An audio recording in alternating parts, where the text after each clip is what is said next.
Ladies and gentlemen, what? How you just gonna cut me off? Hold on. Not the circus. I let him do the intro just this one time, and you see what happens. He come out acting like either, I don't know if he a ringmaster, 1950 I was radio host. Trying to bring a level of energy, excitement, and joy that is oftentimes lacking when you introduce That is not true. And I've actually been getting some complaints. So, but no, honestly, guys, we are glad you decided to hang out with us today. We would love to welcome you to the Village group chat. Yes. Who are you? I am the host, or one of the hosts. Sheesh. Let me be politically correct. Yeah, I'm one of the appreciate hosts, that. Mike Rogers. And I am Selikka Wood, and we are excited to have you back for another episode. Most of the Village definitely. Group Chat. Yep. Providing hope, encouragement, and sharing practical tips as we navigate our family's journey. Welcome to all of our listeners. Yes. The new listeners, old listeners. The OG listeners. Oh, We yeah. ain't calling them the old listeners. Yeah, They're that's the true. OG listeners, ones who've been with us since the Extreme Parenting Podcast. Mhm. Yeah, when we first for hanging kind with of ventured into this arena, we're excited about it. We're grateful for our YouTube, Spotify, iTunes, Everywhere. everywhere. You get your podcasts, Everywhere. we out there. That's right. So we would love for you to connect with us. In general, for those who want to You need connect, some water? for those who want to connect with us, the Village group chat on IG. That's how you can reach us. Or you can reach me at no_ordinary_mom. Yeah. Or you can reach me at Mike J. Rogers with a D. Mike J. Rogers 1. One. Yeah. I forgot See, about yeah, that. you Okay. forgot about the one. Get it right. So let's do it again because you messed All right. Mike J. Rogers 1. Rogers with the D. RODGERS. You can't forget about that. Well, shoot, as you can see the excitement and the joy, let's jump right into the getting to know you. Guys. Yes. All right. The getting to know you for this week is, what is the weirdest dream you have ever had in your entire life? You know, a lot of times people can't remember their dreams. Yeah. But I know you got to have one that's like stuck out to you before. It's this weird.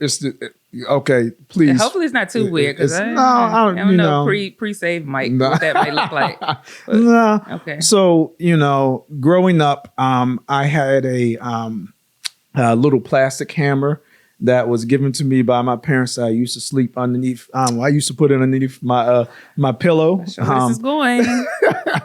And so, I used to always have it there just in case if I would have like a bad dream or something like that, I can pull the hammer out and one day that hammer just disappeared. It was probably around like 7 or 8. It disappeared and I felt like it was in a dream, like I lost it in a dream where like a witch, it's kind of like the Wizard of Oz. I believe that was something that I watched recently. The Wizard of Oz, like the witch came through and the way I remembered it, the way I lost that hammer, I grabbed the hammer, I threw it, and it knocked the witch back into, it's like a little portal thing.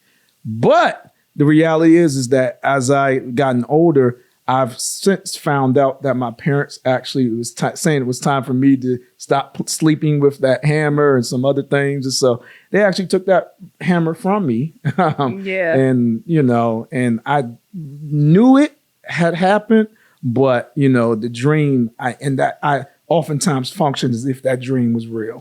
The fact that you keep telling me these real embarrassing things that happen to you, like in your life, it's crazy to me because I hold them against you like forever. Like you're going to hear about this again when next time I see your parents. I'm going to bring up the hammer. All right, fact that you keep just get I to keep your all of this stuff in my back pocket, Mike. What's the weirdest dream you've ever had? All right, the weirdest dream that I ever had it was a reoccurring dream, like night after night, week after week, month after month. My family had a house where my great grandmother lived there, my great aunt, kind of people have like family houses where everything used to take place. And it was a huge house up on 16th Street Northwest. And you got this joint serious. You got all the details. It was a huge house. This is in real life. I haven't got to the dream part yet. Gotcha. So my family it's like a huge house up on 16th Street Northwest here in Washington D.C. And it was one, two, three, 4 levels to the house. And so this was like, you don't see many houses like that even still have like attics. Like that attic had like 2 bedrooms, a bathroom. It was a real attic, real steps and everything. But I used to have this same reoccurring dream that somebody was chasing me and I was running up, and I would always get right to the attic steps and I would wake up. And it was, and then all of a sudden I used to like pray, like, please don't let me have that dream tonight. And I never knew who it was who was chasing me, but it was the same dream for like, I would say like years. Yeah. I don't know whatever became of it, or like, I don't know what that symbolized. So it just stopped? Yeah, it would be the same dream of me running up all the flights of steps. And then I got to the attic steps, and then I would wake up. But I would wake up like in a panic. I'm curious to see if, now that you're thinking about this, if you will start having that dream again. I hope not. I don't want no dreams of somebody chasing me. And I was like a kid, like adolescent. So probably like between 8 years old and like 11 years old. Yeah, understandable. I mean, if you guys feel comfortable, laugh at our dreams, but then also share with us. Mine wasn't funny though. I was about to get taken in my dream. Like I said, laugh at our dream, but also share with us any kind of like crazy dream that you had. Something that we don't want to cause flashbacks or any trauma, but we would love to hear from you. Yeah. All right, let's hop into this episode. Yeah, excited about continuing to partner with Pastor Battle and some of the sermon series that he's doing. Yeah, like, I mean, just as you know, we've been tracking with him from the last ones that he's done. But he's officially started a brand new series that I believe everyone needs to have on repeat. Like, I mean, you know how like our favorite songs or favorite things, sometimes favorite movies, at times we will constantly review and put those things on repeat. This is a game changer for all of us. You know, there are moments in our lives where everyone needs some form of encouragement. This message, really the series that Pastor Battle started, titled Keep Running, is it. We will all experience times of doubt, difficulty, disappointments. But as our senior pastor, he wanted to empathize with us but also encourage us not to give up that fight. Yeah. He highlighted a passage found in Hebrews 12, I believe it was Hebrews 12, 1 and 2. And again, definitely you can go back and read it, you know, reference these materials even as you're going through it. But the points that he pulled from this passage, he focused on heroes and heroines. I believe I'm saying that properly. Yeah, you're right. Heroines. Yep. Heroines. He also focused on hindrances, hurdles, and encouraged us to continue to build our endurance. So kind of with the time we have remaining, I'm just slowly kind of unpacking some of those. And so when it comes to the whole idea or concept of heroes and heroines. Yeah. Hey, we're going to go with it. That shoot. If somebody, you know, grammatically correct, you know, don't change, you know, send her an email, let her know she said that wrong. It ain't, don't waste your time. But even taking those in consideration, people that we value, like the experiences that they've had, and we can learn a lot from them. Especially like our spiritual growth. Yeah. Let's focus on that. I'll let you finish your question. No. I was just about to say, who would you say is a hero in your life, connected with somebody who helped you grow from a spiritual perspective, from a practical perspective, but who would you say is a hero in your life? Yeah, definitely Pastor Battle. I feel like he's somebody who I would consider a hero in my spiritual faith, because he came into my life at a time that was like extremely critical, where it was like a turning point, where I was so done with everything, just the way things were. I was so like hungry and interested in just learning more about God. And so he would definitely be somebody who's like pivotal in my spiritual journey. But somebody I think like on a regular, you know, outside of him on a regular basis is Pastor Elwood. Yeah. Pastor Elwood is someone who he doesn't focus on perfection. He's so transparent about his life experiences, and he isn't judgmental. He's always open to hearing your experiences. And so I think he's just a model, like he's like a model Christian of like what you hope for a Christian to be, like somebody who's imperfect but still always striving to grow their relationship with Christ and lead other people to Christ. Yeah, agree. But just like so relatable. Yeah, agree. You know, Pastor Elwood actually was the one who married us, my wife and I. So he definitely, I can definitely, you know, just testify to everything that you said. Somebody who I would say as a hero, it was a pastor at my former church. His name was Reverend Obi.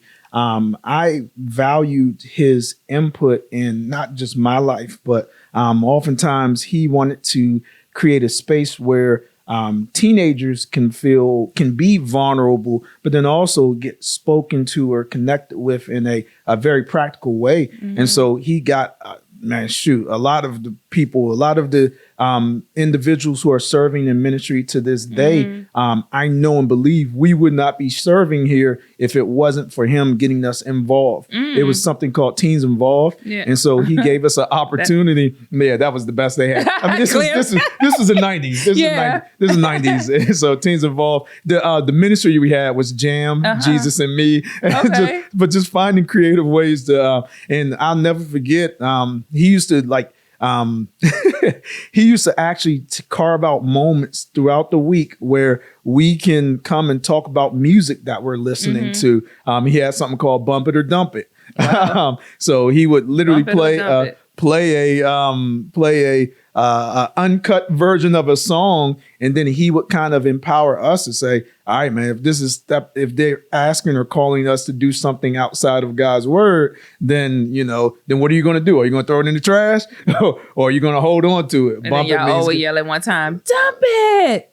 I wish that was the case, but still, he just somebody who had a major influence on my life. Have you ever had a chance to tell him exactly how much of an impact he's made on your life? Yeah. So we've been connecting recently, and even with just saying that, even talking about that now, I do want to make sure I could check in again. But I had an opportunity to connect with him last year, and I was so appreciative, so grateful, and everybody needs that level of encouragement to keep running. And I literally tell Pastor Elwood every chance that I get how much I love him and how thankful I am for him and being able to even work. When I started working in ministry, he was my first supervisor in ministry, so that was I was able to work closely with him and just get insight on leadership and just so many things. I'm thankful just for the community. It's crazy how much we have to make sure that we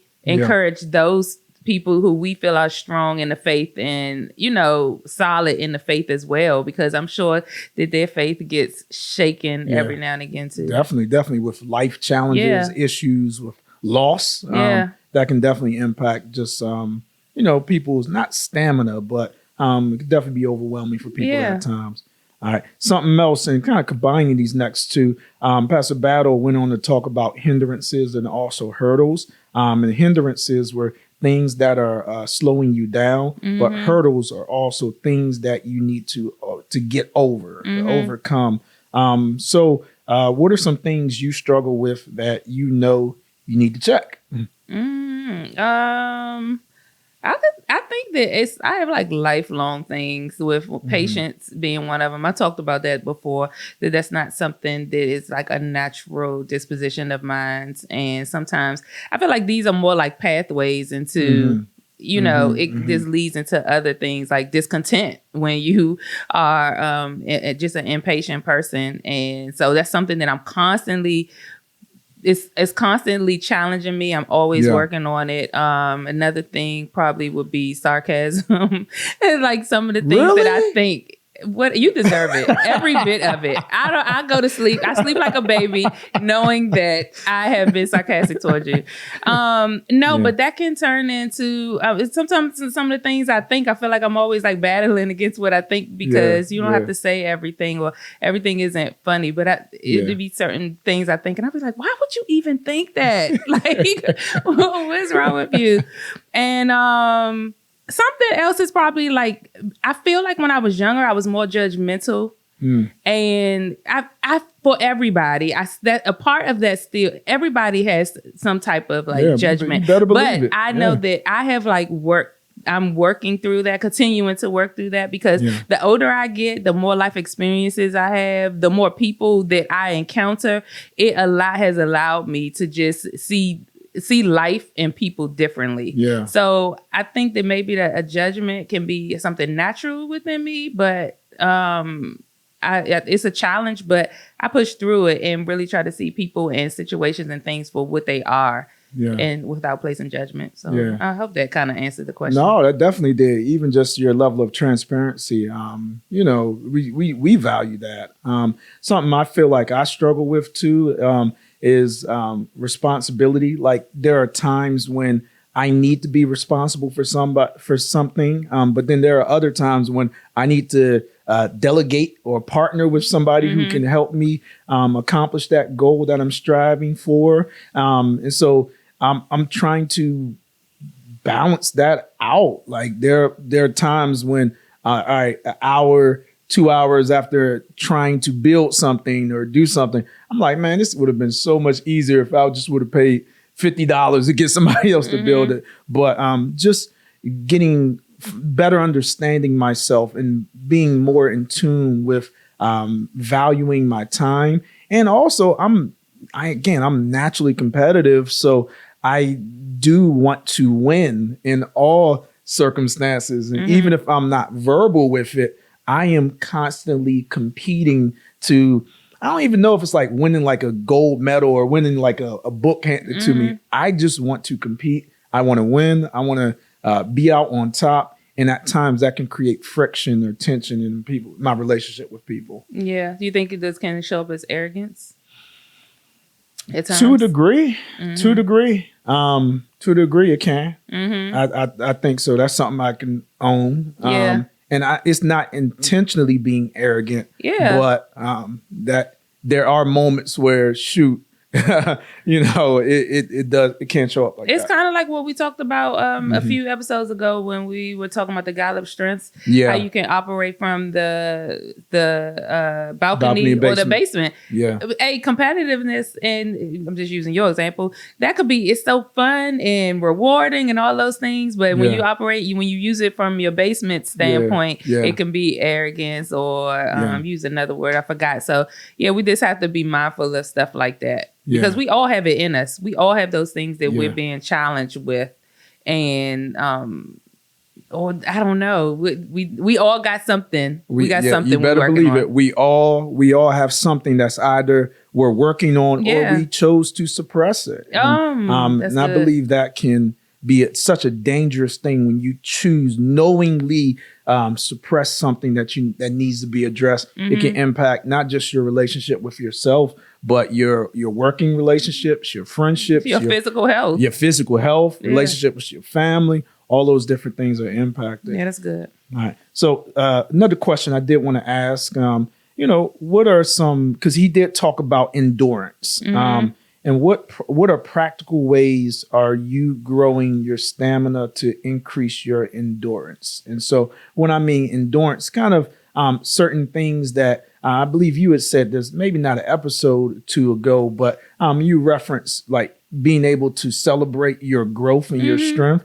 I think those are helpful when it comes to continuing to build your endurance. Yeah, I think that I would say that celebrating the things that you've overcome and not just forgetting about them.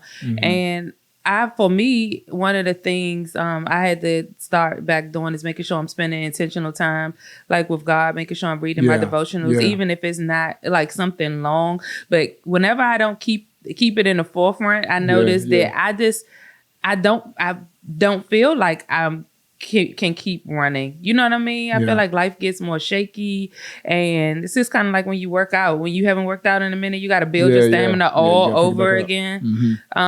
So just the most practical way I function, that I see like real change in my life, is when I stay close to like God's word and have a constant reminder of what it is that he thinks of me and what he requires of me and what I've been placed on this earth to do. Because when I don't, I just like that stuff just goes out the window. I forget. I forget on who God has called me to be. Yeah, yeah. Shoot, another great, in addition to some of the things that you just shared, I believe another great way that we can all strengthen our endurance is by making sure we're around the right people. Yeah. Like that, like, I mean, there are a lot of group chats that I have, but I know there's this one or two group chats where I'm going to continue to be encouraged to and held accountable in those moments where I do make mistakes. Like all of us, we were never created to do life alone. We are relational people. So making sure that we choose people who are healthy that can continue to encourage us to move forward is key. Critical. Yeah, and that's true. Actually, I was laughing about your, what you say, pump it or dump it, or what you say? Bump it or dump it. Bump it or dump it. But you also build your endurance when you have opportunities to make those decisions between the right thing and the wrong thing. Yeah. And every single time you pick the right thing, like you are building your muscle, you're building your endurance, and it makes it easier the next time. Yeah, that's good. I even like, I mean, not from a pride standpoint. Again, this is competitive. I mean, I think celebrate those small victories. Being able to acknowledge your growth does help you. It does help remind you that you are moving in a different direction. You know, it gives you a level of encouragement to continue. Yeah, it's good. That's good. Pretty smart. Yo, just quote that. Highlight that. You know, don't forget this. Would you say that one time? You're pretty smart. Thank a little you. bit. Thank you. All right. So in closing, what would you say to our listeners? What do you say to yourself? Yeah, my motivation would be for this week is to identify those things in yourself that are challenges and address them and figure out what you need to do on a daily basis. Maybe if you need to start journaling, maybe you do need to get connected with a small group. Maybe you just need an accountability partner. Yeah. Think about those things that you can do on a daily basis that push you towards, that help you build that endurance to keep going when times get tough. Yeah. I don't care if it's financially, if it's spiritually, like whatever your goal is. Like, what do you need to do? What are the steps? Some practical things. Figure out for yourself. What are some practical things that you can do to just give you that push to keep running? Yeah, that's good. That's good. Building on what you said with that spiritual aspect. Again, we are talking with people who are in different seasons of life. And I just want to make sure that we can continue to support. Reality is we all need that level of support. So for those who may be thinking about, you can clearly see that. But for those who may be thinking about taking that next step, even in your relationship with God, or even just in building strengthening your community, getting connected, we do have that option. Be able for you to text next steps. That's all one word. Next steps to 51555, and just kind of give an opportunity to share, but even get connected with the global ministry of Zion Church. Yep. So guys, don't forget to, as we wrap up this episode, don't forget to check in and let us know how you're enjoying us. Just kind of like following Pastor Battle's series. We've been enjoying it. Yeah, most definitely. Yeah. Now, if they wanted to join or connect with you, if they want to, I'm not sure. I'm sure.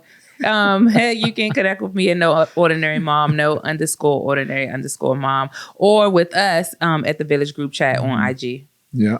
And I'm simple, like I said before, Mike J. Rogers 1 at Instagram.